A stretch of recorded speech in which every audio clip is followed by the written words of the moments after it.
2 KG 2 tyre square ஷேப்ல Barbie கேக்கு நெறைய reference தேடி பார்த்தேன். பிக்சர் ஏதாவது இருக்கான்னு YouTubeல, Pinterestலாம் சர்ச் பண்ணி பார்த்தேன். எனக்கு எந்த ரெஃபரன்ஸ் பிக்சரும் கிடைக்கல. ஓகே நம்ம இப்படி தான் செய்ய போறோம்னு மைண்ட்ல ஒரு செட் பண்ணிட்டு கேக் செய்ய ஆரம்பிச்சுட்டேன்.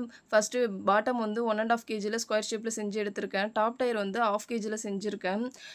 இந்த டின் தான் கொஞ்சம் ஓகே செட் ஆகுற மாதிரி இருந்ததோ, இந்த டின்ல செஞ்சு எடுத்துட்டேன்.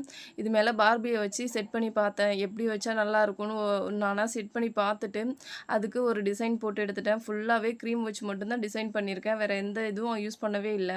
கஸ்டமர் இதோட அவுட்புட் பார்த்துட்டு சூப்பரா இருக்குன்னு சொல்லியிருந்தாங்க. இதில ஒரு விஷயம் என்னன்னா, பார்பி உட்காந்துருக்க மாதிரி செய்யணும். எப்படி செய்றதுன்னு என்ன யோசிச்சு யோசிச்சு பார்த்தேன். எனக்கு அந்த கால் வச்சிருக்க மாதிரியான பார்பி கிடைக்கவே இல்ல. என்கிட்ட இருந்த பார்பிய வச்சு, அந்த பார்பி அந்த கேக்ல உட்காந்துருக்க மாதிரி இந்த கேக் செஞ்சு எடுத்திருக்கேன்.